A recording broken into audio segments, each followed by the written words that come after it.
अस्सलाम वालेकुम friends, welcome करता हूँ एक और इंटरेस्टिंग वीडियो में आप सबका।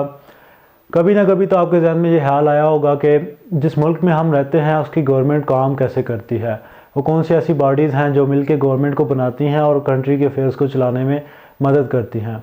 तो आज की इस वीडियो में हम डिस्कस करने वाले हैं कि गवर्नमेंट ऑफ पाकिस्तान का स्ट्रक्चर क्या है।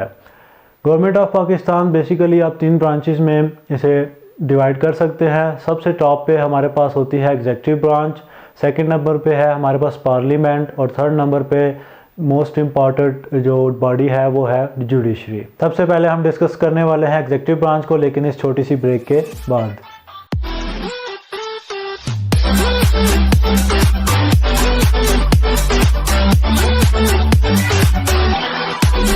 Prime minister of Pakistan head करते हैं गवर्नमेंट की एग्जीक्यूटिव ब्रांच को और उनको डेजिग्नेट किया जाता है chief executive of the Republic, और इस टाइटल के साथ उनको मिलती हैं वो तमाम पावर्स एंड कंट्रोल जो कि कंट्री को चलाने में उनकी मदद कर सकते हैं। जैसे कि इंटरनल पॉलिसी को देख लिया, फॉरेन पॉलिसी को देख लिया, इकोनॉमिकल ग्रोथ को देख लिया, जितने भी स्टेट अफेयर्स हैं, स्पेशली जो मोस्ट इम्पॉर्टेंट है वो है न्यूक्लियर अथॉरिटी। तो प्राइम मिनिस्टर के पास ये सारा का सारा कंट्रोल होता है। प्राइम मिनिस्टर को सिलेक्ट किया जाता है नेशनल असम्बली में थ्रू अ वोटिंग प्रोसेस, और तमाम जो अफेयर्स हैं कंट्री के वो प्राइम मिनिस्टर अकेले नहीं संभाल सकते। उनकी मदद करने के लिए फेडरल कैबिनेट मौजूद होती है, जिसमें हमारे पास मिनिस्टर्स होते हैं, मिनिस्टर ऑफ स्टेट्स होते हैं और एडवाइजर्स अपॉइंट किए जाते हैं। ये सब फेडरल कैबिनेट में जितना भी स्टाफ अपॉइंट किया जाता है वो सब के सब प्रेसिडेंट की एडवाइस के साथ अपॉइंट किया जाता है। सेकंड नंबर पे जो ब्रांच हम डिस्कस करने वाले हैं वो है पार्लियामेंट। हमारे मुल्क में पार्लियामेंट का बाइकैमरल हाउस है, यानी कि 2 तरह के हाउस हैं। एक हाउस को हम बोलते हैं सेनेट, उसको अपर हाउस के नाम से भी जानते हैं, और दूसरे को हम बुलाते हैं नेशनल असम्बली यानी कि लोअर हाउस। लेकिन इन दोनों हाउसेस को डिस्कस करने से पहले मुल्क के एक और अहम करैक्टर जिनको हम प्रेसिडेंट ऑफ पाकिस्तान के नाम से जानते हैं उनको डिस्कस करना होगा।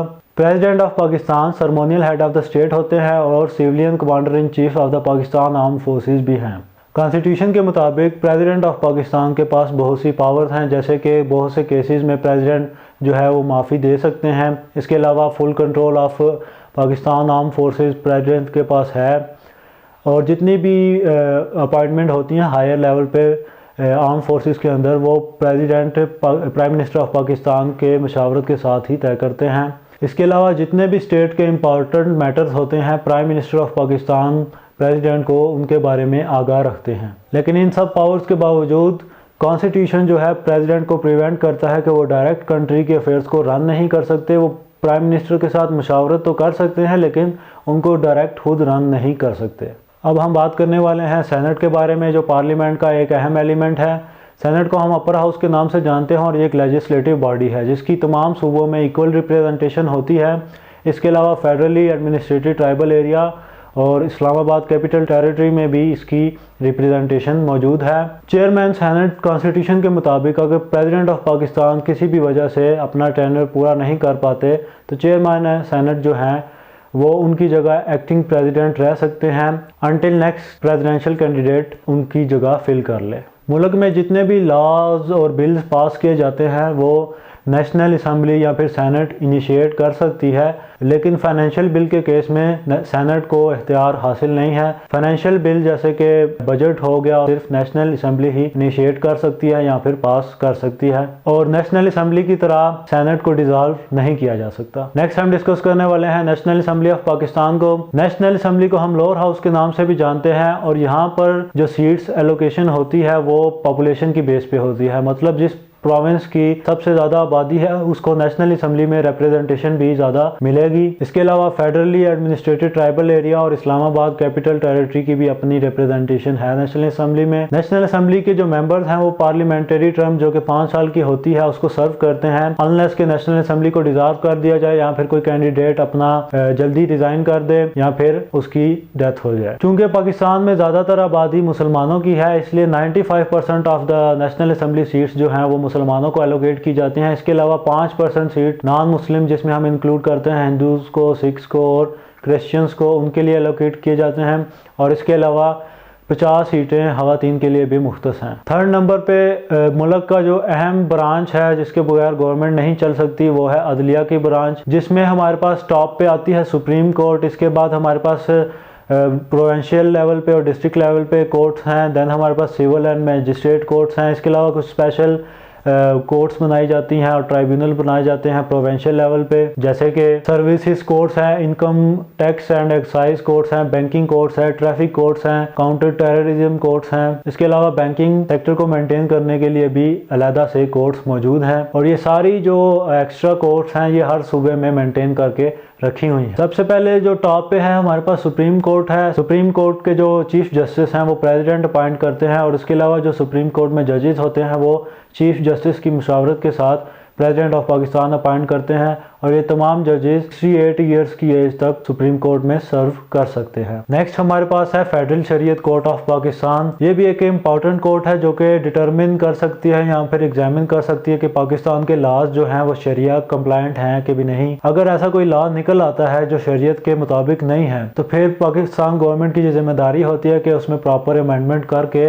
उसको शरीयत के मुताबिक ढाला जाए। इस कोर्ट में हमारे पास 8 जजेस हैं जो कि इस कोर्ट के चीफ जस्टिस की मशावरत के बाद प्रेसिडेंट ऑफ पाकिस्तान ही अपॉइंट करते हैं। इन 8 जजेस में से 3 जजेस जो हैं वो उलमाए कराम होते हैं जिनको इस्लामिक लॉज और इस्लामिक शरिया का कमाल हासिल होता है और इस कोर्ट में ये जो जजेस हैं ये 3 साल की मुद्दत के लिए काम करते हैं अनलेस के प्रेसिडेंट इन्हें कोई एक्सटेंशन ग्रांट कर दें। नेक्स्ट हम डिस्कस कर रहे हैं प्रोविंशियल एंड हाई कोर्ट्स को। इस वक्त मुल्क में चारों सूबों में प्रोविंशियल हाई कोर्ट्स एस्टेब्लिश्ड हैं। इसके अलावा इस्लामाबाद में भी एक स्पेशल हाई कोर्ट एस्टेब्लिश्ड है। इन कोर्ट्स में जो जजेस की अपॉइंटमेंट होती है वो एक पार्लियामेंट्री कमीशन बनाया जाता है जो कि कैंडिडेट्स को प्रपोज करता है। इसके अलावा स्पेसिफिक काइंड ऑफ केसेस को डील करने के लिए स्पेशल कोर्ट्स और ट्राइब्यूनल्स भी बनाए गए हैं जैसे कि ड्रग कोर्ट्स हैं हमारे पास, क्रिमिनल कोर्ट्स हैं, labour courts, traffic courts, income tax and excise courts और बैंकिंग सेक्टर को डील करने के लिए भी स्पेशल कोर्ट्स बनाई गई हैं। और इसके अलावा काउंटर टेररिज्म कोर्ट्स भी हैं जिनमें दहशतगर्दों के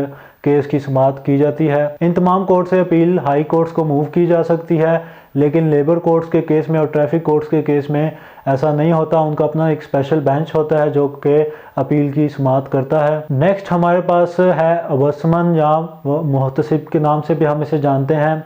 ये हमारी अदलिया का एक स्पेशल फीचर है जिसका मकसद ये है कि वो इस चीज़ को सुपरवाइज करे कि शहरियों के साथ या मुल्क की जो अमलाक हैं उनके साथ कुछ गलत ना हो। जो हेड मुहतसिब है वो भी प्रेसिडेंट ऑफ पाकिस्तान ही अपॉइंट करते हैं 4 साल के लिए, लेकिन ना तो इस पोस्ट को रिन्यू किया जा सकता है और ना ही प्रेसिडेंट इसकी एक्सटेंशन दे सकते हैं। मुहतसिब का काम यह है कि वो एक ऐसा प्रोसेस डिवाइस करे कि जिसके जरिए एडमिनिस्ट्रेटिव लेवल पे अकाउंटेबिलिटी को इंश्योर किया जा सके। अगर किसी इदारे के खिलाफ या किसी फर्द के खिलाफ कोई चार्जेस पाए जाते हैं तो मुहतसिब फेडरल एजेंसी या किसी फेडरल ऑफिशियल के थ्रू प्रॉपर इन्वेस्टिगेशन करता है और अगर चार्जेस प्रूव हो जाएं तो जिसका नुकसान हुआ होता है उसको प्रॉपर कंपनसेशन दी जाती है, क्योंकि स्टेट ने मुहतसिब को ये पावर दी हुई है कि किसी के डैमेज और लॉस की वो कंपनसेशन दे सकता है। मुहतसिब का इदारा इसीलिए डिज़ाइन किया गया है ताकि शहरियों और एडमिनिस्ट्रेशन के दरमियान जो इंटरेक्शन है उसको स्मूथ बनाया जा सके और एडमिनिस्ट्रेटर लेवल पे जो प्रोसीजर्स हैं उनको क्लियर और ट्रांसपेरेंट रखा जा सके और इस चीज़ पे भी कड़ी नज़र रखी जा सके कि कोई भी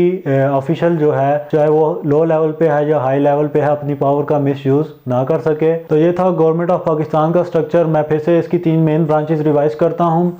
सबसे पहले थी हमारे पास एग्जीक्यूटिव ब्रांच जिसको prime minister of Pakistan head करते हैं। सेकंड नंबर पे हमारे पास पार्लियामेंट जिसके मेन एलिमेंट्स है प्रेसिडेंट, सेनेट और नेशनल असेंबली। थर्ड नंबर पे आती है हमारे पास ज्यूरिसडिक्शन यानी कि अदलिया की ब्रांच। फ्रेंड्स, आई होप कि आपको वीडियो पसंद आई होगी। इसको प्लीज़ लाइक कीजिए और चैनल पे नए हैं तो सब्सक्राइब कर लीजिए और मज़ीद इंटरेस्टिंग वीडियोज़ की नोटिफिकेशन के लिए बेल आइकन को ज़रूर प्रेस कीजिए। अंटिल नेक्स्ट टाइम, फ़ी अमान अल्लाह।